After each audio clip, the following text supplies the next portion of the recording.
Praise lord. దేవుని ఉన్నతమైన నామమునకు మహిమ కలుగును గాక. ప్రభు పేరట మీ అందరికీ హృదయపూర్వక వందనాలు. ఈ ఉదయకాలము దేవుని వాక్యాన్ని విందాం. మత్తయి సువార్త 13వ అధ్యాయము 49వ వచనము. దేవదూతలు వచ్చి నీతిమంతులలో నుండి దుష్టులను వేరుపరిచి వీరిని అగ్నిగుండములో పడవేయుదురు. ప్రియమైన వాళ్ళరా, మరి దేవాది దేవుడు యేసుక్రీస్తు వారు సెలవిచ్చిన రీతిగా మరి పరలోక రాజ్యము గురించి తెలియచేస్తూ ఈ యుగ సమాప్తి నందు ఏమి జరుగుతుంది అనేది తెలియచేస్తున్నారు.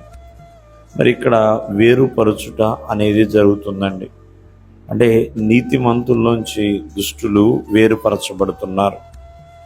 ఎప్పుడైతే వారు వేరుపరచబడుతున్నారో ప్రియమైన వాళ్ళరా, ఆ దుష్టులుగా ఉన్నవాళ్ళు అగ్నిగుండంలో కూడా పడవేయబడుతున్నారని కూడా చూస్తున్నాం. ఒక్కొక్కసారి కొంతమంది వేరుగా ఉండాలని కోరుకుంటూ ఉంటారు. వేరుగా ఉండటం వేరు, వేరుపరచటం కూడా వేరండి. ఉదాహరణగా చెప్పాలంటే, మరి దేశంలో నుండి వేరుపరిచాడు ఆనాడు ఇశ్రాయేల్ ప్రజలను. ఐగుప్తు దేశము నుండి కనాను దేశానికి దేవుడు నడిపించి ఉన్నాడండి. అలాగే ప్రియమైన వాళ్ళరా, ఆనాడు బాబేలు గోపురాన్ని కట్టేటప్పుడు కూడా ప్రియమైన వాళ్ళరా, మనం జాగ్రత్తగా వింటే అక్కడ దేశంలో ఉన్న భాషలన్నీ కూడా వేరైపోయినాయండి. వేరైపోయి ప్రపంచం అంతా కూడా వాళ్ళు వెళ్ళిపోయి ఉన్నారు. ఇక్కడ ఇశ్రాయేల్ ప్రజలు ఐగుప్తు నుండి కనానుకు వేరు చేయబడ్డారు. అలాగే సంఘాల్లో ఉన్న విశ్వాసుల్లో కూడా మేకల్లో నుండి గొర్రెలను దేవుడు వేరుపరుస్తాడండి. మేకల్లో నుండి గొర్రెలను వేరుపరుస్తాడు. అలాగే లోకములో నుండి కూడా మనుషులని వేరుపరుస్తాడు.